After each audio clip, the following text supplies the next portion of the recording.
trail proofing the tube. Here in Northern California, we have these thorns called goat heads. And I've been getting flats like once a week. Pretty much can't avoid them this time of year. August and September are the worst months. So to basically fix the deal, we've been doing this for years. You put a thin strip of duct tape around the perimeter of the tube. It gives you an extra layer of protection, which is about 90% this time of year. So last week I flatted on the rear. The other day I flatted on the front. It's just continuous. It does.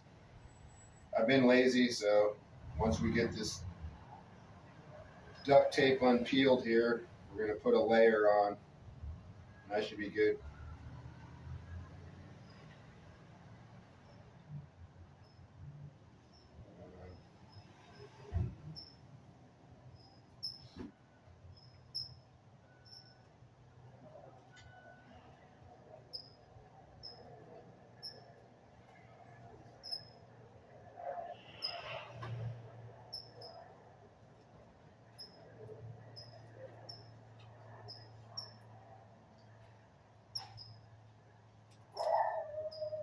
The tape got warm, so it's basically all molded together right now. Pretty shitty thing.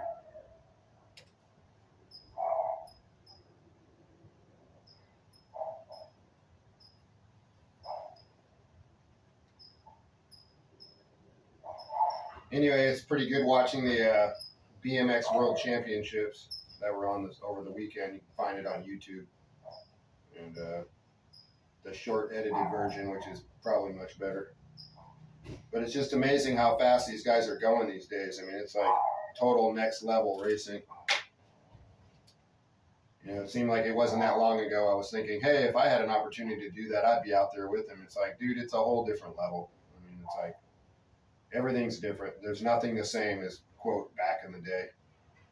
So sometimes you just got to accept that the sport you love the most has evolved beyond, you know, a recreational level. Obviously, on a local level, it's still recreational, but, you know, there's nothing really in it for a guy over 40, put it that way. You know? You're not going to be able to hang on these World Cup tracks that the United States really don't even have, you know, so they're far in between. And like I say, the 1% that can actually ride those tracks and get results, you know, the United States doesn't really support financially. So it's just to all the parents that have big hopes and dreams for their kids to, you know, cut it out, you know. So the other countries back their riders, so it's not there's no financial issues. You know, if you're good, you go, and if you're not good, you don't go. It's run a lot like gymnastics. So, you know, it's like you got to be in the camps and the farms, training camps, you know, very early on. You know, by the time you're 16, if you don't have it by the time you're 16, you're probably not going to have it. And, you know, once again, gymnastics is the same way. You know, coaches know very early who's going to be good and who's not. Sure, they milk the parents along because they need to, you know, keep the program and the classes and all the stuff going, but the reality is it still comes down to that 1 or 2% that actually make the U.S. team, and then another 1% that actually produce. So pretty scary. But anyway, nice being a fan of a sport I felt I once dominated. Once again, it's weird taking a back seat to something that you did well at. And it looks like this tape is going to actually unmold. There we go. All right. So once again, it was sitting in my truck, and it got warm, so it all kind of melted together. So, but this is the technique. You put a strip around the perimeter of the tube with a little bit of air in the tube. And then you put it back in the tire, and you've created your own fix-a-flat tire barrier. What's going on here now?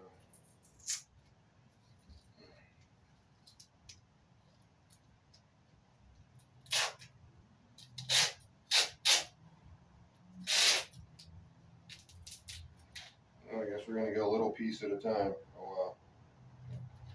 They don't make duct tape like they used to. This probably isn't even duct tape. This is just some knockoff crap. Designed to make you come back and buy more. Can't even get it to peel straight. So this taping technique worked really well in the early days of mountain biking, before they figured out the tire compounds, which are pretty bulletproof nowadays. But in the early days, going out on a mountain bike and riding over a bunch of rocks would definitely put you in the flat tire mode real quick. So I learned early on the duct tape was a big savior from pinch flats and thorns. So that's basically what it looks like. You know, you just put a layer on, you don't have to wrap it or nothing. Then I'll put it back in the tire, we're good. And I shouldn't flat for quite a while, unless it's like a nail or something other than that. But basically what happens is when the thorn goes through the tire, the thickness of the duct tape doesn't allow it to pierce through. And if it does, it generally turns out to be a slow leak, so you can still make it home.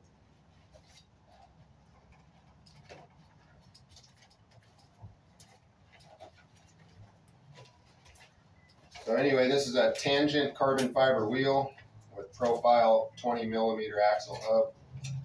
Super lightweight race wheel with a 2.10 fatty front tire for stability. And looks like we lost contact with the Presta valve, so let's go back.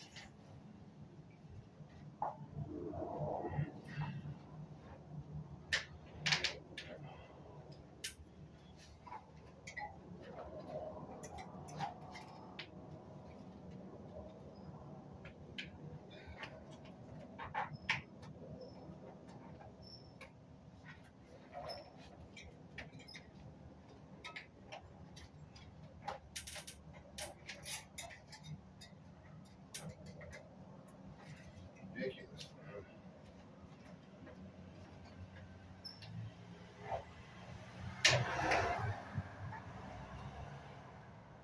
These carbon fiber wheels can be more difficult than friendly, but basically the Presta valve hole, the hole has a little spacing in it, and the valve somehow got in between the spacing. It's like, why is there even space in there? It should be solid. So let me find the little set thing. There we go. So that the valve stem doesn't pull out again. Let's put the set bolt on.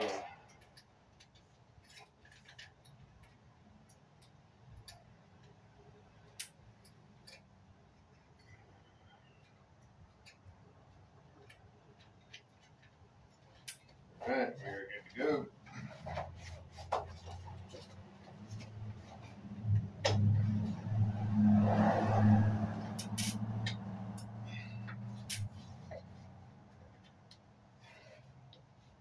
Also, too, with these higher flange carbon wheels, the flanges are a little higher, and it assures that your tire's not going to blow off the rim when you got 110 psi in the front tire. But it makes it more difficult, that last little part, get the tire pulled on. Yeah. Shit. Blow your hands out trying to pull it on. Alright, let's see if we can get some air in here with the duct tape tire lining in the front tire of the race wheel. So I raced Roseville, California BMX track, which is here in Northern California. So I raced last weekend and I ended up winning. And I haven't raced in like 2.5 years. So the long story behind that is I'm still registered in the veteran pro class, but you know, that's a far cry from where I'm at. So I got reclassified back into the age group categories and where I belong. So now I'm just trying to be an old man racer. And it looks like I'm gonna have to put a little air in the tire before it hooks up. It's always something, dude. Always something. So I'm using the little mountain bike pump to just get just enough air in the tire so that the valve stays out.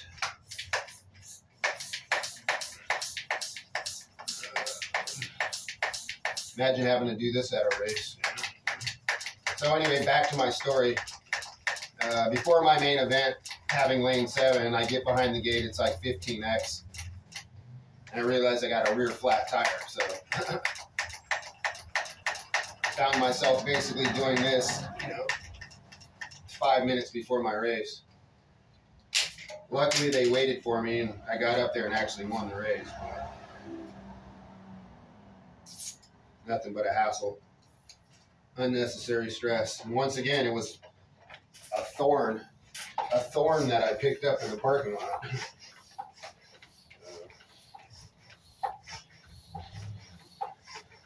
So we're not going to have that happen again. So right now, we got duct tape in the front tire and we got duct tape in the rear tire. So we should be pretty much set. There'll be some smart ass out there. Oh, what about the weight? Dude, the shit don't weigh nothing. You know, if you're worried about a piece of tape, drink less beer. Eat less shitty food. Yeah. Okay. So there's your answer. All right, big fatty's pretty blown up. All right. These tires kind of scare me, man, I swear. The amount of PSI these things take these days is just crazy. I'll stop right there, mount it, let it kind of settle in, see what happens. All right, we're good.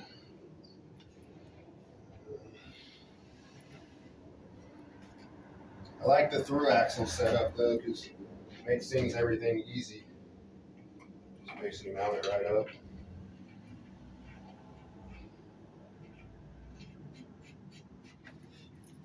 Ugh. Through axle.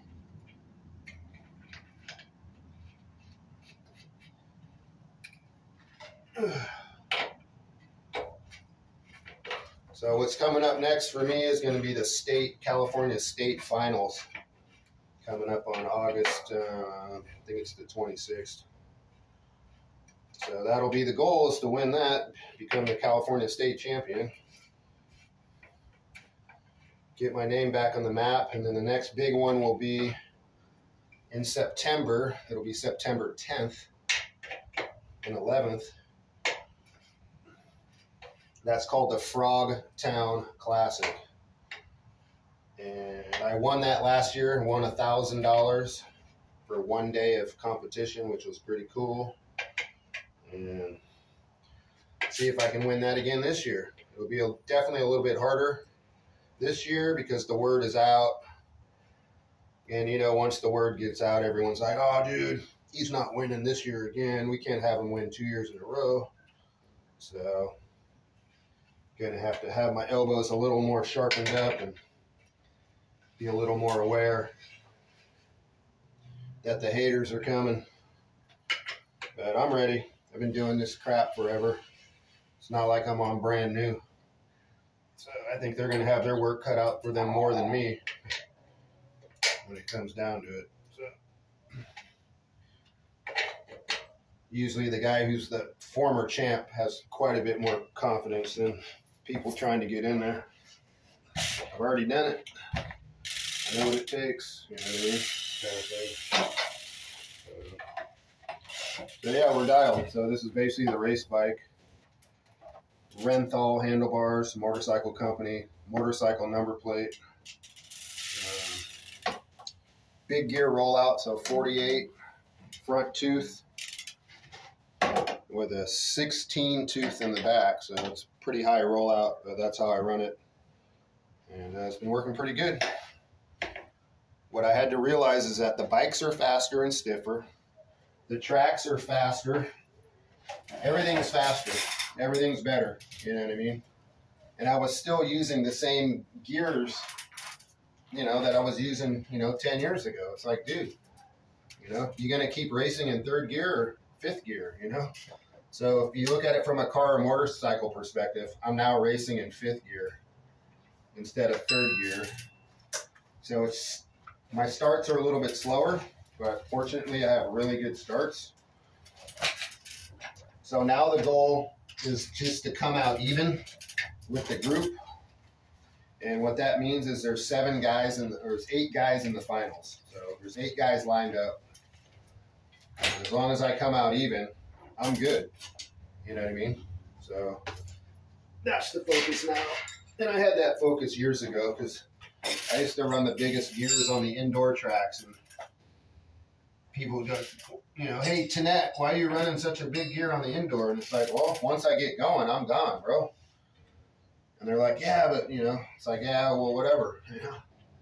So my whole deal is if I come out even, they're getting smoked. So that's how we roll. So I'm building up this other wheel right now, the yellow wheel. This is for my race number 2, which I mentioned, called Frogtown. So this is a larger back tire for that type of course. I'm borrowing the inner tube out of this backup race wheel that was custom built for me, this Tanette wheel. Super lightweight, out of the East Coast. E-silencer, it's called. But I need the inner tube because these are specialty high pressure valve tubes. You can't just run an inner tube from Target. So those tubes are only designed to hold maybe 50 pounds max. These tubes go up to 110. So if you overfill, quote, a Target tube, what do you think is going to happen? It's going to blow. So been there, done that also. So not worth it. A $9 tube is a $9 tube. These tubes are like 28 bucks. Why? Because they have high pressure metal valves and they hold more tire pressure. And the tire's not going to blow at the seam, which I saw happen the other day on a guy's bike. So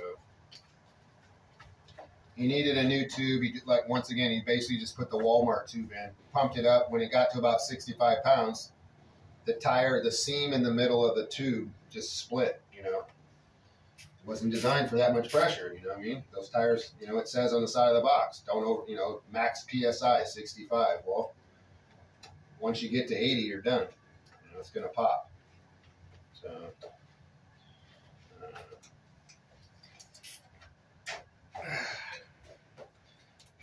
but once again, these high flange rims, it's hard to get the tire off. Kind of got lucky on this one. This isn't a brand new tire either, so. But I've had to use sometimes two tire tools, you know, to get the tire off, which is just knuckle buster hassle. All right, so basically what I'm going to do is I'm going to order some racing tubes because most bike shops aren't going to have them. And I've learned that the hard way. And so I'm going to do like everyone else, go on Amazon and order some $28 racing inner tubes and have them in my gear bag. So when I need them, I need them. And if I don't, I don't. And if someone needs one, I got one to not give to them, sell them.